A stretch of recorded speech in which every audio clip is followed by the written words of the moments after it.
Hi, and here is welcome to the next video, which is the video number 4 in the series of the 4 skill sets that we need to cover. And this one is following up with your prospects. And again, we need to get on board with some more training for you, and this is why we have the education going on here for you to extend that knowledge base, so you at the end become a very good professional and a strong leader in your team, so you can start building this global team that you really deserve. Here's the page again that I want to encourage you to go and sign up and become a follower of Eric Worre's videos. He's throwing in videos like crazy every day, so you get small pitch and videos, which is really giving you value every day.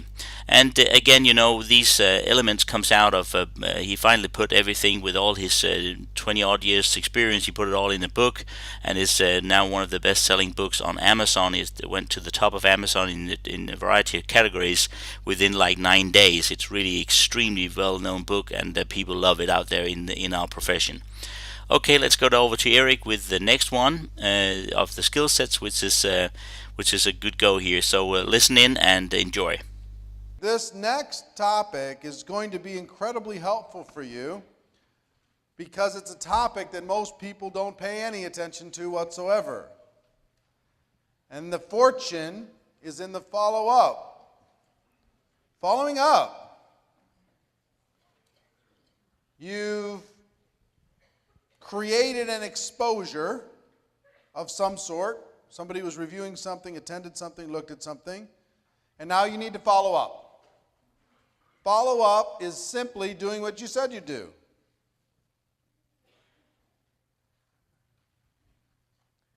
You're going to go from exposure to exposure to exposure to exposure. That's your business. Going from exposure to exposure. Understanding that it will take an average of 4 to 6 exposures for a prospect to make a decision.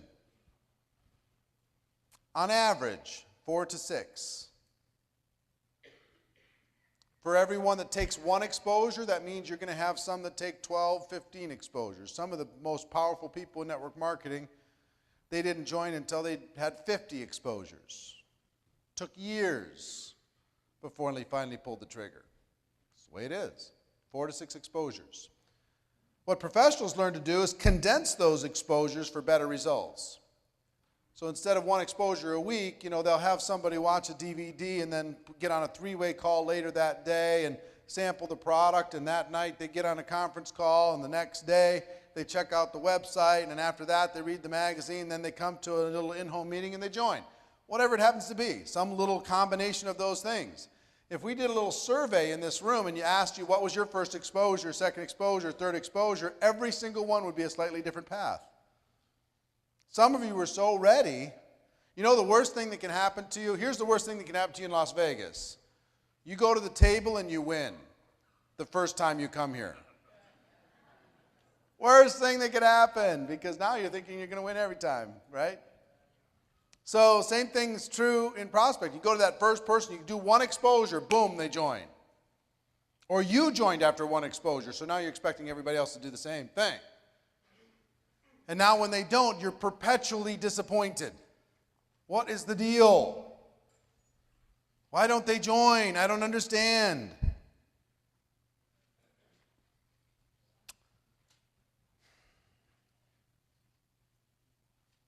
When you're following up, let me tell you what to do after we've done exposure number 1. We did exposure number 1. We talked about that before. We did the 8 steps, invitation to review a tool, okay?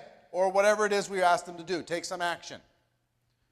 Follow-up is you've set it up before you finish the first exposure. You set up when you're going to do it. You set up how you're going to do it, right? You got the phone number. You got the time. You got the day. They have their assignment that they created for themselves, and now you're going to call. So you call, and you're going to say, what? Did you review the material? Did you watch the DVD? Did you listen to the CD? Did you read the magazine? Did you check out the link? Did you listen to the conference call? Did you do what we talked about? You're going to get one of 2 answers. If you do the 8-step process, the answers are going to be yes most of the time. But sometimes it's going to be no, right? And if you have terrible skills, it'll be no more than yes. So, it's okay. We're going to get better and better and better. What some people do is they get irritated with their prospect. You said you'd watch that thing. For sure.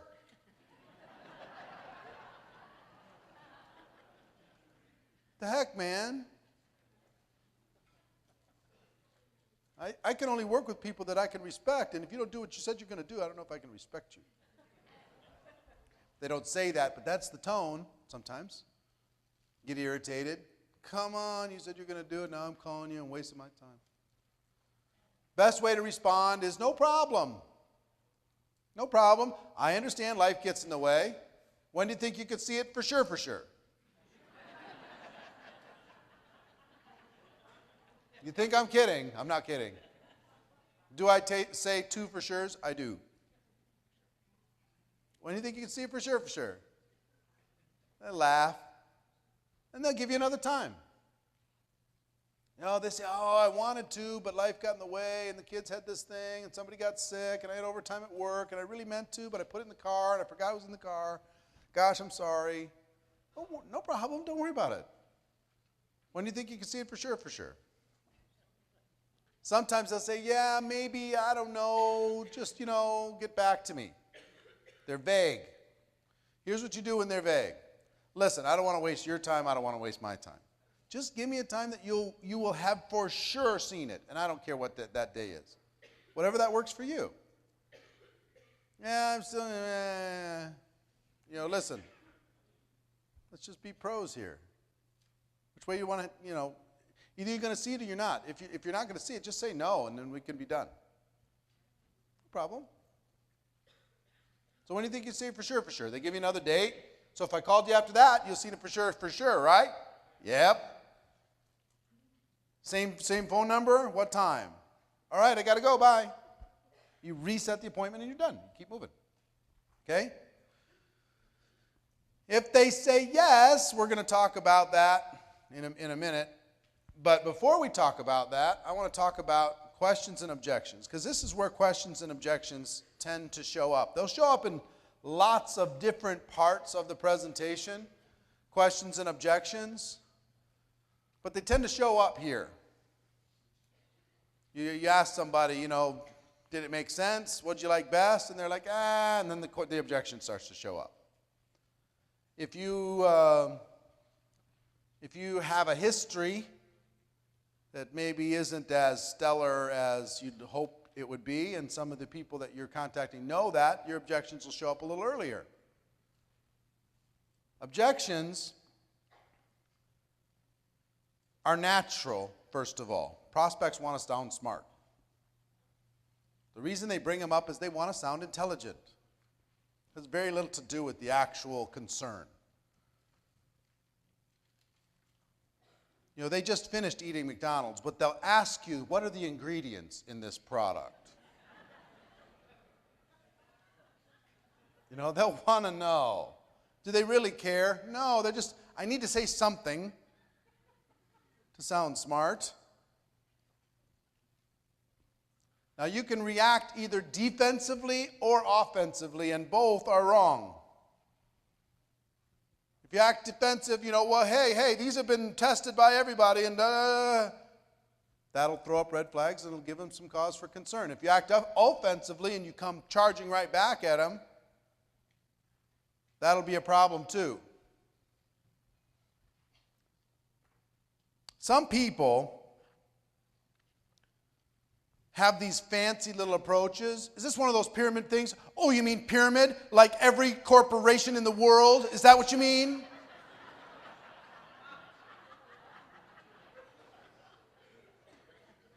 Is this a Ponzi scheme? Oh, you mean like the U.S. government? That kind of Ponzi scheme? Because they heard that in some seminar. It sounded really cool.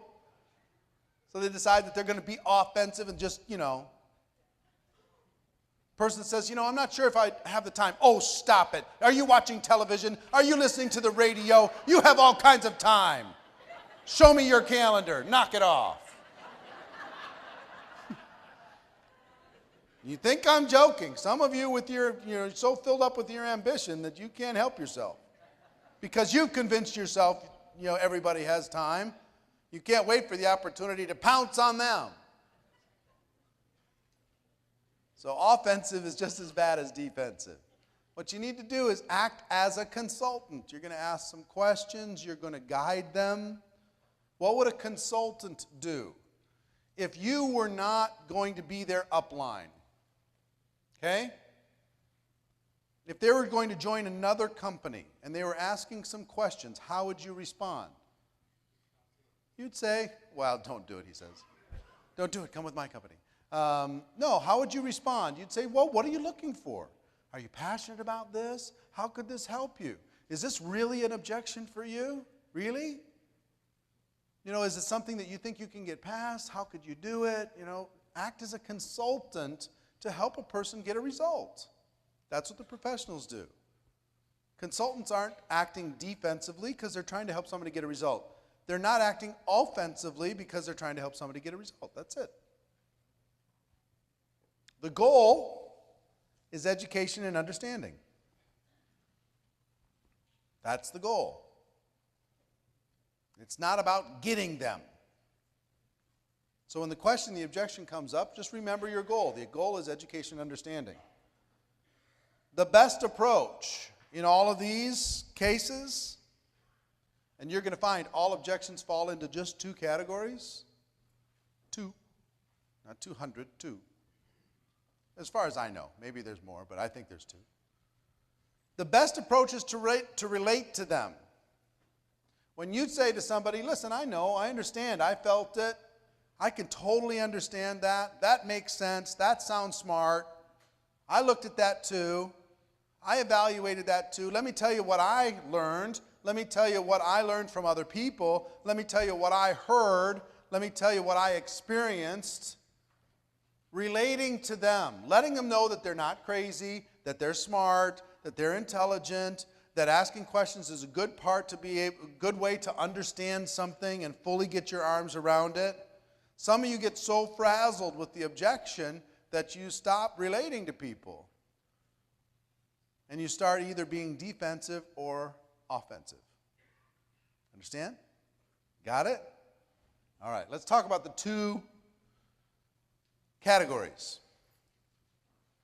Category number one, the prospect has limiting belief in their abilities. They don't think they could do it. They don't think they know anybody. They don't think they have the money. They don't think they have the time. They don't think something about themselves. They have a limiting belief in their own abilities to be successful. Category number one. Category number two, they have a limiting belief in network marketing.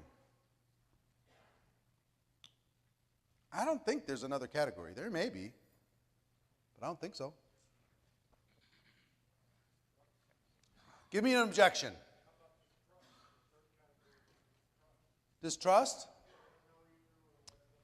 Limiting belief in network marketing. Give me another objection. It's a scam, network marketing. Don't have the money, number one. I got to talk to my wife, number one. Sorry? To believe in other people. Don't believe they can help get other people to do something, number one. Yep. Don't believe in you, that really is tied to network marketing. It's not for them, number one. Not a salesperson, number one. Don't miss business and friendship, number two. Huh? Can't find people, number one. Do you get that?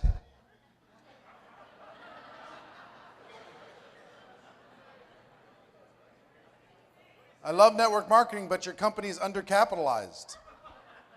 I've never gotten that one, but maybe you do. But that's going to be about network marketing again, right? What's the basis of that question is, I'm afraid the company's not going to be around, so I'm afraid that network marketing companies disappear. Right? Number two, Anybody think of any others that don't fit? Yeah. I don't want to make money off other people. Number 2, limiting belief about network marketing. Yeah. I'm satisfied in my current position. Number 1, for sure. I mean, well, maybe both. Satisfied in my current position isn't a real objection, really. There's nobody that's completely satisfied. They're just throwing that out there to say, okay, what can I say? So they'll say, okay. Yes? Market saturated. Number 2. Don't have time. Number 1. It's a scam. Number 2. Only people at the top make money. Number 2. My family, what?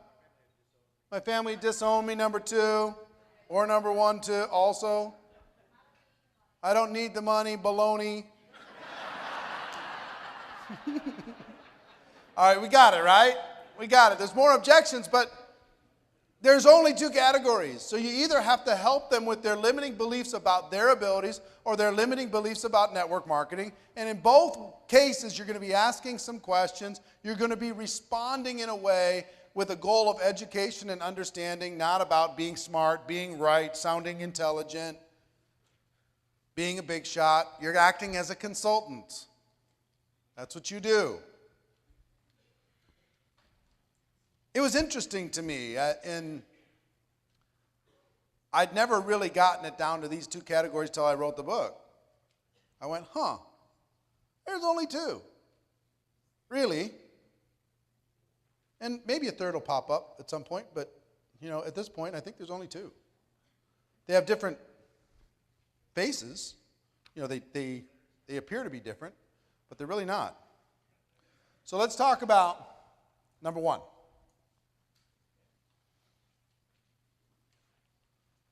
I don't have the money.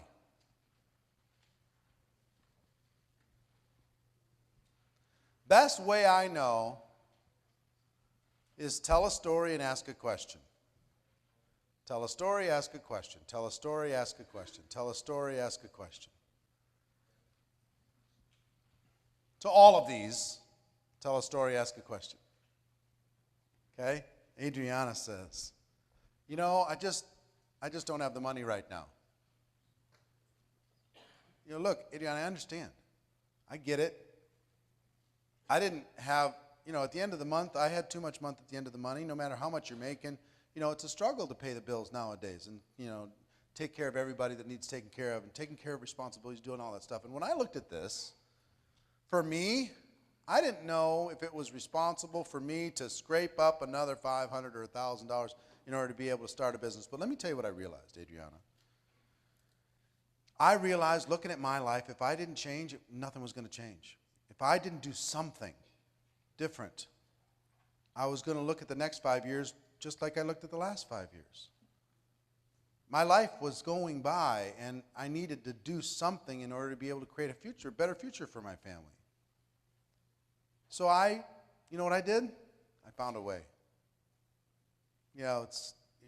I realized that it wasn't really about the money. It was about my belief in, do I want a bigger future for my family or don't I?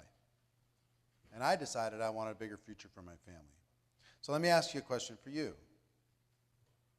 If you looked at this really, you looked at your options, and you came to the conclusion that if things didn't change, something didn't change, then your life wasn't going to change, and you really wanted change. If you decided that was important enough, could you find the money? Yeah, I'm sure I could. Sure. Tell a story, ask a question. Tell a story, ask a question. Now, if that story doesn't line up congruently with your actual experience, say, let me tell you a story about a good friend of mine. Here's what they told me. They told me what I just said.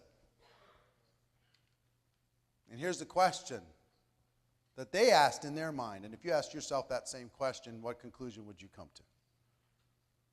I'm not acting defensive. I'm not acting offensive. I'm acting as a consultant. I'm telling them a story to help paint a picture in their mind of where they could go if they eliminate their limiting beliefs and open up their mind to a better future for themselves. You could even, because what's the limiting belief if I don't have the money? I'm not sure if I can do this. You could put that into your story. What I really realized is I wasn't sure if I could do this. Because if I was sure I could do this, I could find the money. So I did a little bit of homework, and I asked some questions, and I talked to some other people, and I realized, you know what? I can do this, and I can. And so can you. And we can do it together. See what I mean? Go next.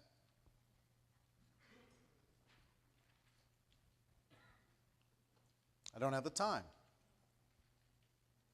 Do you know where I'm going to go with this? Story, question. Story, question. I know exactly how you feel. You know what? I've been so stressed out and frazzled in my life and in my business. I looked at this and I looked at that and story. And the bottom line was I realized that if I didn't make the time, I was never going to have the time. I had to invest to get it back. So let me ask you a question. If you want to be able to get some more time, do you think that maybe something needs to change in order to be able to make that happen? The answer is yes, then, we can find the time, can't we? I realized I could build this business in 15-minute increments. I could build this business in 15-minute blocks. I could take 10 hours a day, and that was 40 different 15-minute blocks over the course of a week, and I could create a future. That's what I realized. I didn't have 2 hours anywhere in my life, but I had 15 minutes all over the place. I'm not a salesperson. I'm just not that kind of person. I get it. Me neither. Story, question. I don't know anybody. Story, question. I'm too young. I'm too old. I don't have any experience. Story, question. Practice that. Story, question, story, question, story, question.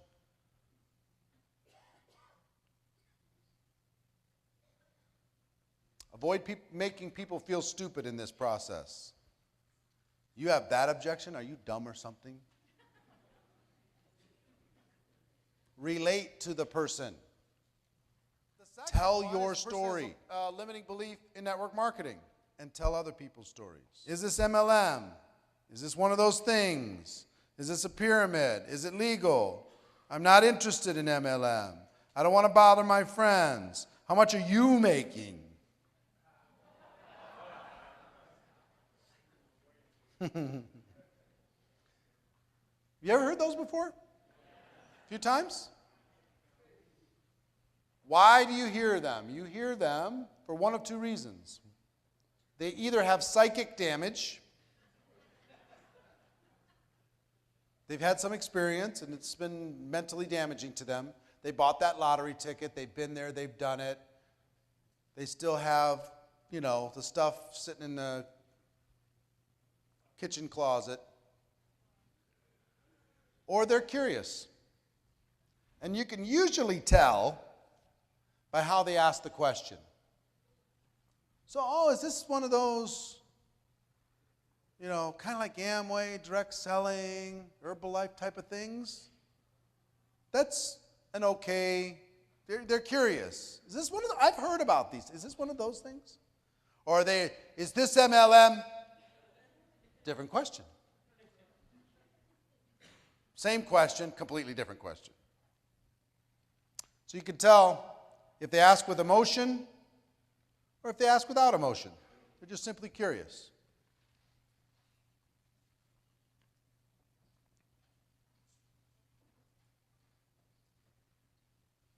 So, let me tell you how we deal with this. This is one of my favorite questions. This one normally strikes fear into the heart of people, doesn't it? Person says, is this network marketing? You go, I got to go here. I got to deal with this. I got to go down this road.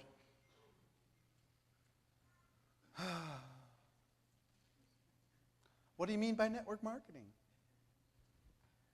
Is this a pyramid? Oh, you mean like the government? Like every organizational structure on planet Earth? You mean like that? You don't have to go there. Here's where you go with this. If they ask it with curiosity, say, yeah, absolutely, I wouldn't be involved with anything else. Duh. Yeah. Awesome.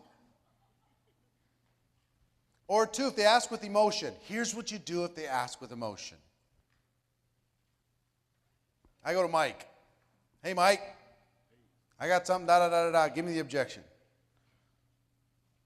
Give me is this MLM objection? Is this network marketing? And you can tell by his face. He's not happy about the idea that it might be.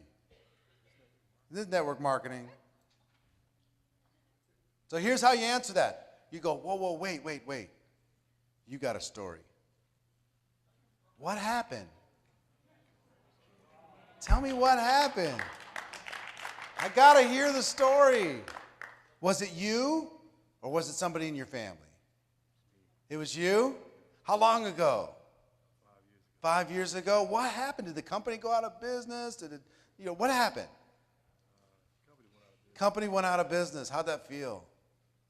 Yeah. Did you have a team built when that happened? Yeah, a little bit of team. So you had some skills. Really?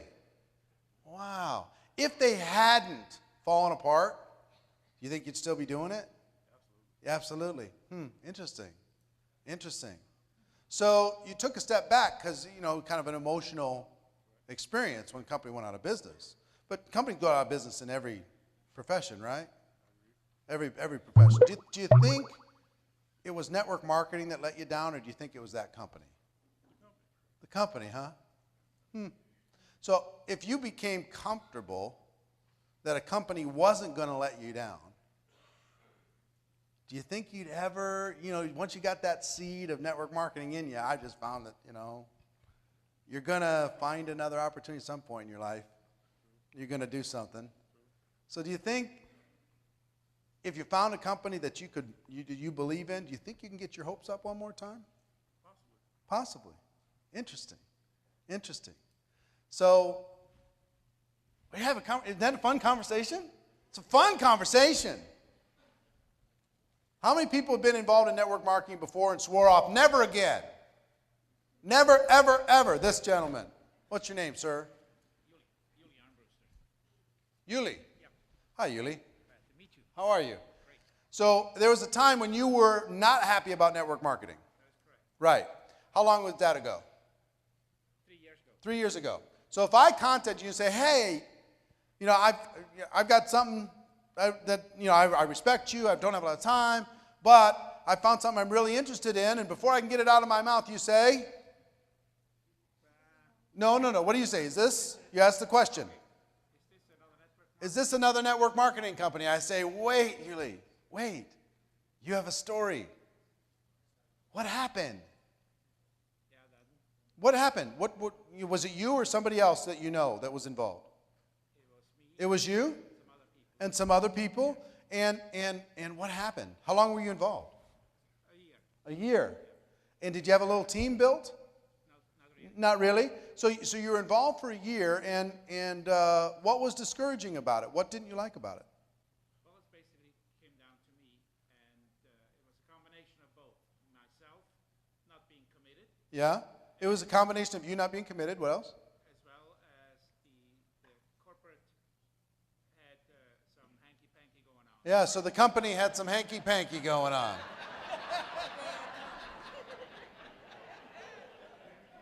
Okay. Fair enough. That happens.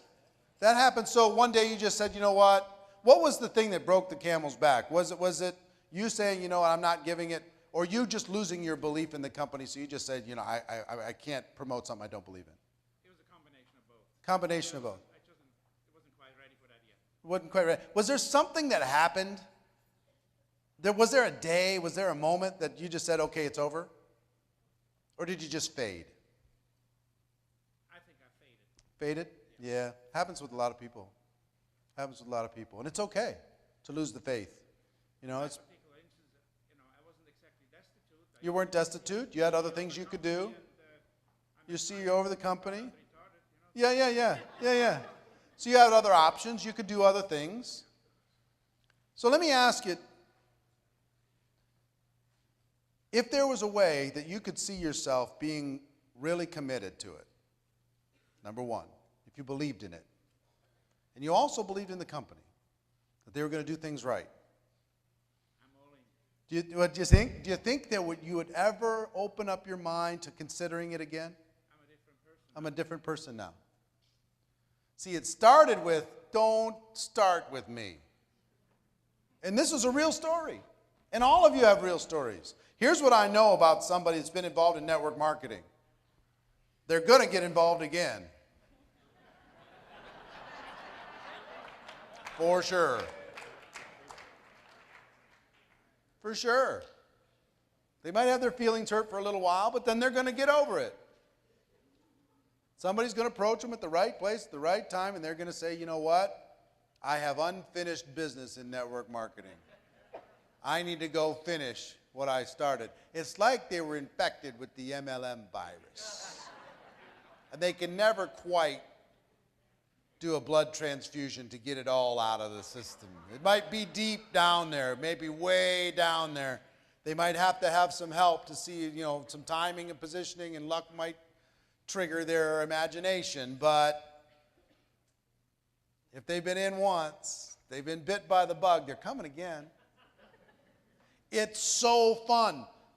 Try to find people who hate MLM. I'm serious. Try to find them. And just to talk about the story. Tell me what happened. What happened to you? What happened to you? Was it you? Was it the company? Do you think it was a lack of effort?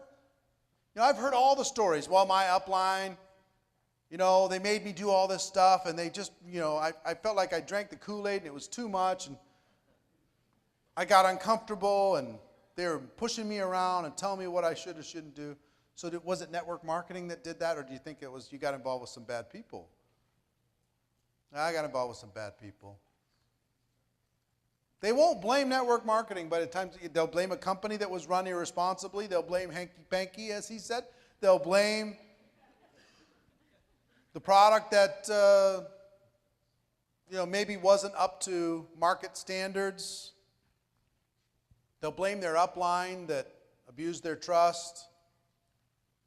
They'll blame a culture that maybe was an abusive culture or discriminating culture.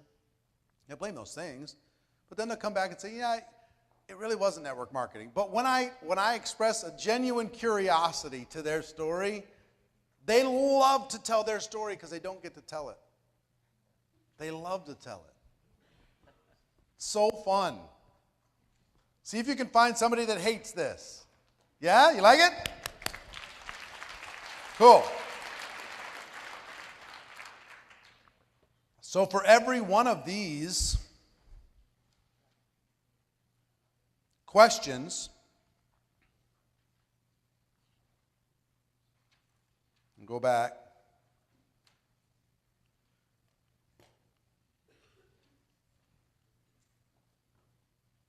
For every one of those questions, the answer is basically the same. Every single one. You have a story, don't you? Was it somebody in your family? Was it you? What was going on? Tell me your story. Tell me what happened. Ask them some questions. Relate to them. I get it. I'd be heartbroken too. Company went out of business. What a disaster. All those people who looked to you for guidance and support. Gosh, I'm sorry that happened. Happens sometimes in business. I'm sorry that happened to you. Do you think it was network marketing or maybe that company? Do you think it was your upline, or do you think it was the profession? Yes. So if I just say that, no, I don't have a story, man. I'm not interested in I don't buy it. He said, I don't have a story. I'm just not interested. If you might not have a personal story, but you have an opinion, why are you not interested? Because you've heard somebody else, or you've seen somebody else that has done this, and you didn't like the way it looked, or the way they acted, or something happened. You can't have that opinion without some input, some life experience. You just can't. It's like, if you've heard about like a neighbor that did something, they'll tell you that part of the story. It's really fun to do. You take yourself out of prospecting mode and you just say, I'm all ears. Tell me. Tell me what happened. So cool. So fun. Super good stuff here, really good stuff. I really like it, and I hope you really enjoyed it yourself and got good value of it. I mean, these videos are things you can go back and watch again if you didn't catch all of it. I hope you took good notes and had a good notepad with you. But now you can actually tick off this video on your checklist to make sure you've gone through that period of training sessions, so you actually add on to your knowledge base all the time. The next one on this session here is video number 5, which is the next skill set of helping prospect become a good customer or distributor, or get helping people to get started right, as we do here in Networkers Go Pro. So enjoy the next video and go and find it on the page and get on with it right now, or leave it on a best time whenever it suits you. So talk to you soon.